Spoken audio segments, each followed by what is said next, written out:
Somerset County, and welcome to this edition of the Heart of New Jersey podcast. I am a guest host today. My name is Chris Edwards. I'm president of the Somerset County Business Partnership, the parent company for Somerset County Tourism. And apparently I am the staff beer drinker here, so I've been brought in to pinch hit today as we are on location here at Flounder Brewing in Hillsborough. I'm here with co-founder and really one of the original brewers here in Somerset County, Jeremy Lees. Good afternoon, Jeremy. How you doing? I am fantastic. I am in my happy place right now, so this is certainly where I want to be. We're filming on a Monday afternoon, so this is a great place to be on a on a Monday. And we have a lot of things to touch on, so I'm going to jump right into it. I think a lot of us who are in the know here in Somerset County know Flounder Brewing as one of the local breweries here in the county that really has just burst in popularity. But for our audience who isn't familiar with your story, can you talk a little bit about your origins and how you got to be in this beautiful barn? Sure. Yeah, so we started 13 years ago. We opened our doors, but I actually had started planning the brewery and stuff more like 16, 17 years ago. And it is owned by myself, my cousin, and my brother. My cousin, a lot of people who come and visit know that's Billy. He's behind the bar a lot. And then my brother Dan is the other owner. We started where I was just a home brewer, and we were actually brewing in my grandma's garage in Lyndhurst because it was a garage free, open to use, and we were making a lot of beer. So we wanted to figure out how to actually be able to sell the beer we were making, and we decided to go and get licensed.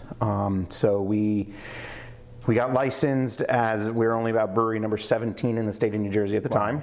Wow. And we were also New Jersey's smallest brewery at the time, where we were only brewing 31 gallons of beer at a time, right around the corner in an industrial park here in Hillsborough. And we slowly ramped up. Eventually we were making 100 barrels at a time. And at that point in time, that was around 2015, I quit my job and said, I got to figure out how to do this brewery full time. Kind of, go big or go home. And we started working on the business plan for expansion and much, much larger expansion. And that's where about 2018, we found this location at Carriage Farm, which has this beautiful 250-year-old Dutch barn that we're sitting in now.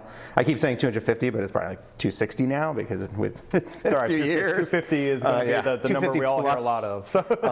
And it was very important to us because we've always stayed behind our motto of experience your beer. So our philosophy always was that beer's great, but beer's even better when you've got memorable experiences around it. So this was a perfect experiential location, and we entered into a development agreement with the owners of the building and the property, and we opened here, it's 4 years now. We opened here in 2021. We started construction during COVID. And we opened up right when COVID restrictions started going away, and now it's been 4.5 years here. Your groundbreaking was a memorable, it's one of those, I can't believe we're doing this, because it was in the middle, right, of the lockdown? Or that was in July of 2020. Yes. So many social distancing rules were still in effect. Masks on, social distance, outside, one of the widest grand opening or and we all poured beer onto the ground. Yes. Because we weren't allowed to take off our masks to drink beer, according to the regulations in place. And a lot of politicians and everything were at the groundbreaking. So we wanted to follow those rules to a T. But it's very memorable. We have a picture on our wall in the hallway back there of that. Oh, I got to check it out before I head out today. Years ago I went to Magic Hat Brewing up in Vermont, and they talked about kind of getting in, they were one of the pioneers of craft brewing, when I'm talking about in the 90s. And they, a place like Vermont kind of had their boom well before New Jersey. You talked about kind of being, you said number 17? We're 17 back when we were licensed in 2011. So the state, I know, it got into the 60s and 70s at some point. Can you kind of talk about just what you think the state of your industry, is in at this point? Because I feel like it's at a real, important point of kind of the saturation for the. It is. We've hit over 150 now. Oh, wow. It's kind of stabilizing in that area because some are opening, but some are closing. People have been surprised lately to see some closures that were breweries that were around for 10 years, 8 years and stuff. But we're reaching a point where there's definitely breweries who are working on an exit plan now.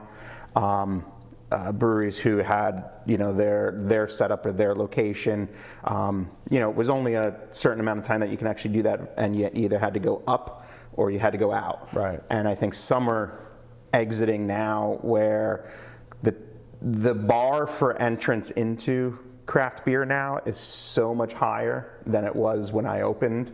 Like, if I open now with a 31-gallon glorified homebrew setup, people would be like, what the heck is this guy doing? Right. Where we had sold out tours constantly, and it was like my homebrew system. I'm like, oh boy. And that level of entry is so much higher now. So you're starting to see some larger facilities opening, really nicely done facilities, but facilities also with money behind them. So you're kind of seeing a little bit of a shakeout while these newer ones are coming in. And New Jersey, from a regulatory standpoint, has never been friendly towards breweries, towards craft breweries. Yep. We do have a pretty complicated, to use the word nicely, liquor license system in New Jersey that inhibits a lot of competition and a lot of consumer choice. And we got big legislation passed a year ago just so that we can do live music, which is one of our main focuses here, is unique, amazing live music. And it's hard to think that just over a year and a half ago, we were barely allowed to do that. But now we're even fighting a cleanup bill on that legislation, which imposes some other red tape and stuff like that. So it's a constant battle with regulatory aspects and lobbying aspects, when all we're trying to do is make beer that we like to make and sell it, and that's it. Well, I think that's a great segue, because you can't get to where you've gotten without a staple and certainly a flagship beer. So can you talk about what we're drinking today? This is a Hill Street Honey. This is what we opened with. First made the first version of this in 2005. So it's a 20-year-old recipe. Over the years, our head brewer, Doug, has definitely perfected it. I absolutely love it. It's just about the only beer I drink now. Of course, I try everything we have, but then I'm always drinking Hill Street Honey. And it was homage to my grandfather, since we were in his garage. He passed away many years ago, but we were in his garage, but he was a beekeeper. And I always wanted to make a beer that you could actually taste the nuances of the honey. So you get like a citrus and a floral and stuff. That's from the honey that we use in there. But it was a blonde ale that had a complexity to it. Right. And when everybody else at the time was starting to come out with the hazy IPA, hazy IPA, hazy IPA, hazy IPA, I'm like, hey, well, we've got a great blonde ale to put in there, because there's a lot of people that don't want to drink the hazy IPAs.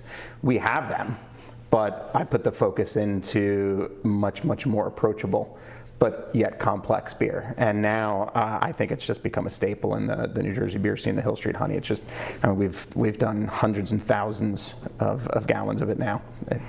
You said you've been perfecting it, or it took a while to perfect it. How long has it been since it's kind of been the exact same product, or are you always kind of No, probably about 4 or 5 years now. Okay. It was adjusting grain a little bit, especially, and a big part of that came because when we expanded here, that also brought in a much larger brew house. Now we're brewing at like 700 gallons at a time. So that took, when you scale a recipe, you can't just say, oh, we made it this much, multiply it by 20 and we'll make it that way. Right. There's a lot of nuances to the system. So we adjusted grain, we adjusted some of the hops, and then adjusted, the biggest thing is honey additions. That's where you get that honey flavor. It's all time, temperature, where you put it in the process. And one of the important things whenever you own your own business is you have to hire people that know more than you to do the jobs that they're hired to do. And Doug is a much better brewer than I am. So he came to me with the suggestions on what we changed, and we did it incrementally as we wanted to see how it would affect it. And it's my absolute favorite beer. And it's made consistent. Yep. It's always what you get, Yeah, no, it's one of the things I love is that when I've taken friends here from out of the area, to your point, like if you go to a lot of different breweries, it's a double IPA, it's a triple IPA. What a lot of people want is something that's unique, but also very drinkable for maybe someone who's not. It's very approachable. Right. Yeah. Yep. But we do still have those others, because what's also nice about when we expanded, got 24 tap lines. Yeah. They're hard to keep full because we can only sell what we brew here.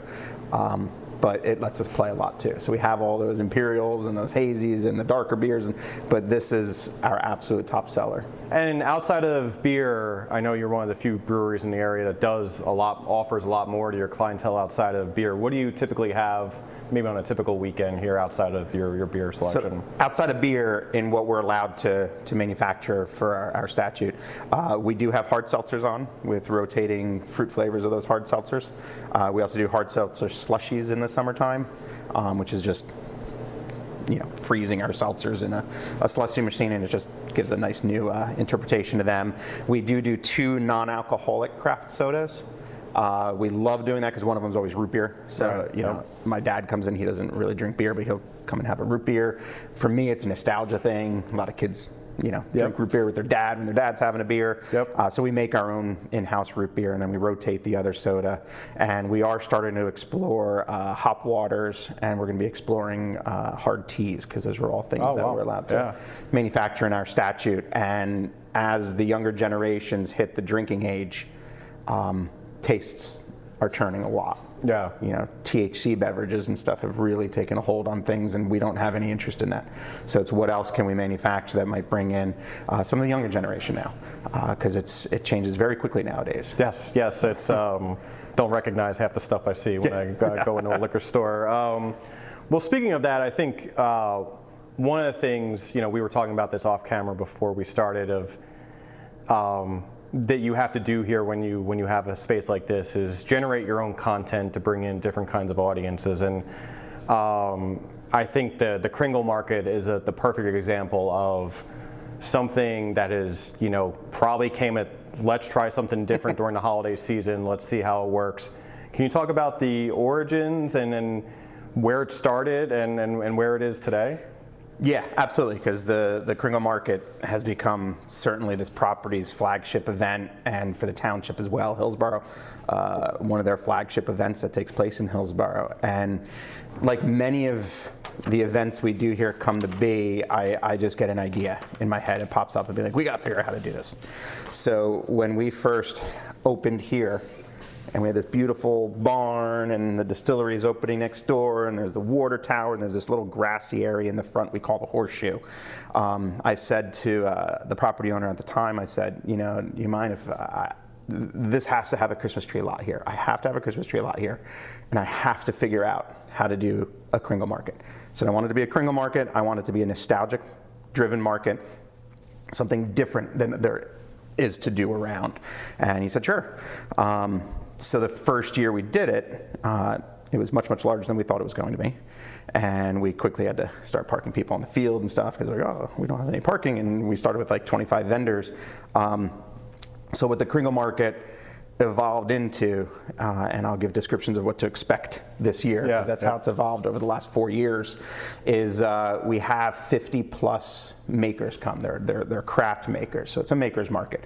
Every single vendor that's there, the stuff that they're selling, they produce, they create. They're all vetted. We work to, and I have an event company that me and my wife own on the property that produces the market, because that's outside of the brewery's premises technically.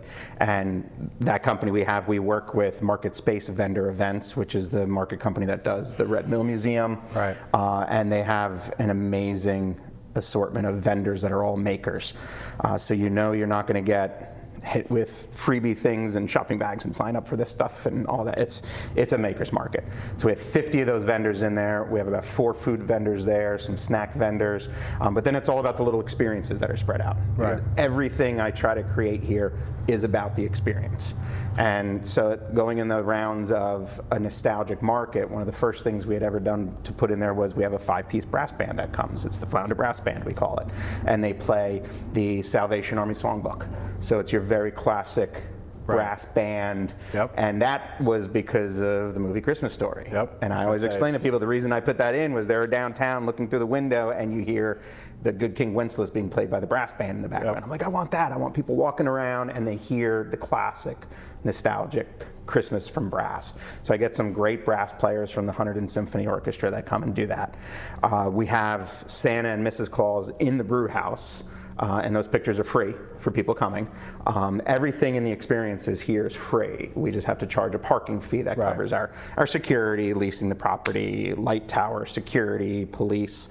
I'm sure you get a lot of "How dare you!" Oh, yeah, yes, we did. The people who have no idea what it takes to put on an event that draws thousands of people and to put on a safe event for thousands of people. Because we do have police come, we bring an outside security company, outside parking company, porta-johns, like all of those things all add up. So for a $10 parking charge, all of this stuff I'm going to start listing out that we've even added for this year. So you got the 50 plus vendors, you got the food, you got the brass band playing, you got free pictures with Mr. and Mrs. Claus in the brew house. It's awesome, right in front of the stainless steel, and the kids sit on kegs next to Santa and stuff to take family pictures. It's become people's Christmas cards. We also have Buddy the Elf wandering around, so you might be shopping in one of the little tents and suddenly you're shopping with Buddy the Elf. And on the Saturdays this year for the Kringle Market, because it's December 13th, 14th, and December 20th and 21st. The Saturday dates, we have the Grinch will be set up outside the shed where the Christmas tree lot is. So you can interact with the Grinch there and pictures with the Grinch. Further on the other side of the market, because it all takes place, I'm pointing this way, because it all takes place in our horseshoe. There'll also be carolers. So every time you turn down a corner, there's another experience going on. We have some kids' activities that are going to be included this year. The one thing I've not been able to hone down yet, so it won't happen this year, but I'm hoping next year, is I want reindeer. I'm desperately trying to find reindeer.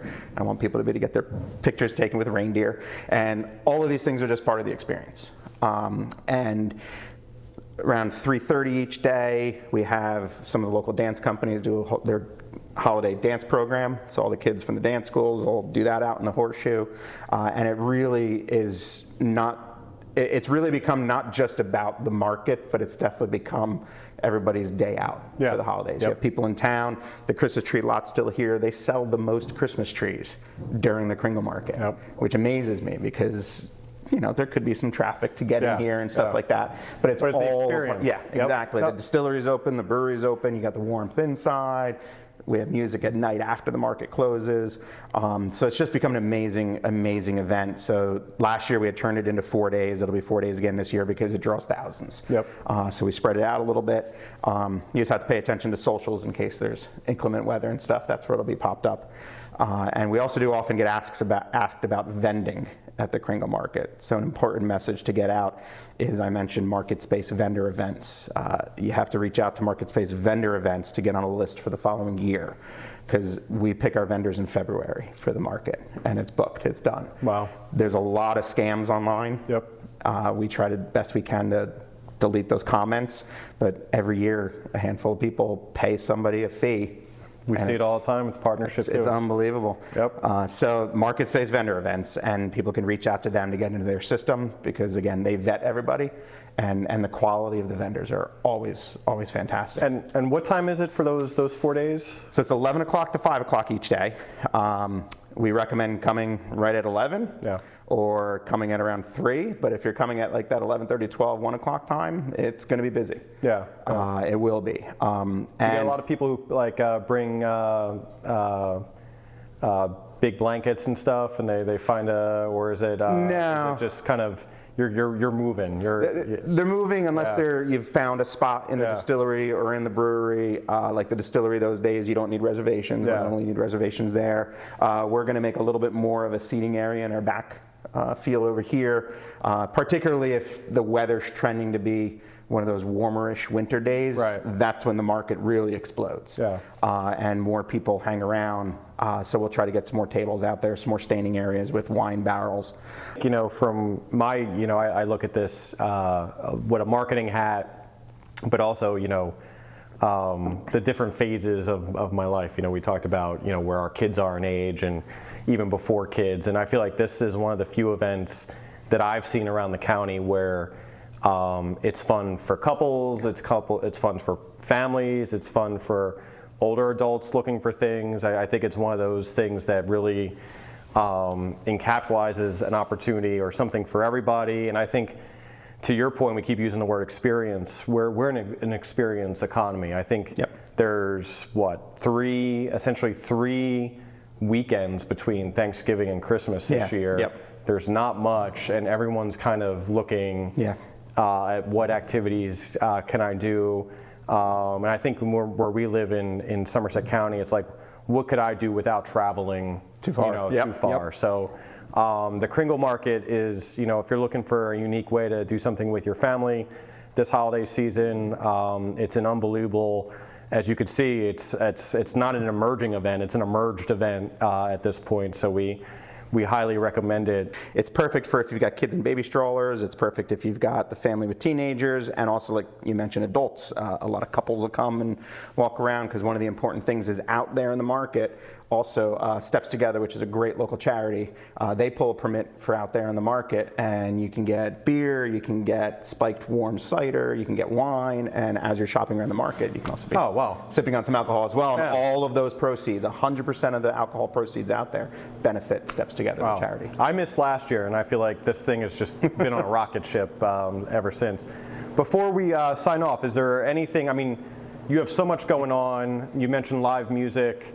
Obviously, there's a lot you got coming up that's, probably already sold out. But is there anything, as you look towards maybe early 2026, obviously we don't have to get into specific names if you haven't released them yet, but is there anything our audience should be on the lookout for happening here at Flounder Brewing? Yeah, I'll release a couple of the info, because we do a lot of different types of series here. Every Friday it's our Songwriters Corner, which has original music here in the corner, kind of lower key. Saturdays, a little bit more ruckusy, but so where we get our trios and our quartets and stuff in, and it's very eclectic music. It's not, I tell people, it's not what you can typically find just playing at the sports bar down the road. We really try to hone in original artists that have great mix of covers, but really come with their original presence. We do Irish sessions on Thursdays, but we have this big series that's called Flounder's House that's been coming up to 2 years strong now, and that brings in national touring artists. We have a sold out show in 2 days with Steve Forbert. In December, we have Tony Trischka, the legendary, best banjo player in the world. Even though he won't even say that because he's such a nice guy. He's doing his Of a Winter's Night concert here, which is a 5-piece bluegrass Christmas show, followed by Kevin Devine is playing the week after here. But then for our 2-year anniversary of that series in January, we have Chris Barron from the Spin Doctors coming back, because he was the first one that did our series 2 years ago. And since we started it 2 years ago, we've had the people from Rusted Root, we've had people from Toad the Wet Sprocket, we've had people from Dishwalla, really great, especially from Spin Doctors are hitting me right in my 90s heart here, exactly. So. I love it. And whether you know the artists or not, they're top notch, and we turn this entire place into a listening room. I have a stage, I've done lighting, we've got a top notch sound system. It's for someone, I've been here for a handful. Tony Trischka both times was awesome. Where can you go in Somerset County where you could be literally within a few feet of a lot of nostalgia in your life? I get giddy sometimes when certain ones are coming. Oh my God, I can't believe. When we had Michael Glebicki from Rusted Root, and that album defined my college years at Rutgers. And then suddenly he's playing here, and I'm like, oh, I've never seen you at William Patterson. So they're awesome, and they're very worthwhile, and it completely gives this barn a whole nother genre of things that it can do, a whole nother experience that it can do. So I highly recommend checking those out. All available on our website, flounderbrewing.com. But also follow us again too on Facebook and Instagram and stuff, because that's also where Kringle Market updates will come out. So. And the one last thing I want to mention, because you were one of our original partners for Sip and See, which somehow is going to be hitting 4 years old in June of 26. We get a lot of those passport books every week still. It is, it's unbelievable how many people we see in our office coming in for hoodies, meaning they've been to all 12 locations. We're going to have a special 250th that gets unveiled at the very beginning of 26. Can you talk a little bit about the passport program? I think you've done an unbelievable job, and kind of what what you hear from your people who walk through your doors in terms of tying in all those local venues together. What's great, we've always loved the Passport program from the get-go, and any time that our local tourism organizations and stuff invest in the small businesses to help us with our marketing and stuff is amazing. So we wanted to push it as much as we could. As you guys are helping us to grow our business, we're going to reciprocate that by pushing the program out. And what we hear the most about, and I think what's unique for Somerset County, just knowing some of the passports in the other areas of the state and stuff, is it's an awesome book to do in 1 or 2 days. Yep. Like if you want to hit just the craft alcohol manufacturers, like that's a day trip. You know, a drink at each one, just a drink at each one. But that's a day trip. You know, it's not overly burdensome to visit these amazing areas in Somerset County and then adding in the other businesses that complement where you're going, like other tourism drivers in that area. And what's always been great about the Passport book is then when you scan the QR code by each location that you're at, just the ability to see what else there is to do in that area that's unique to the Sip and See.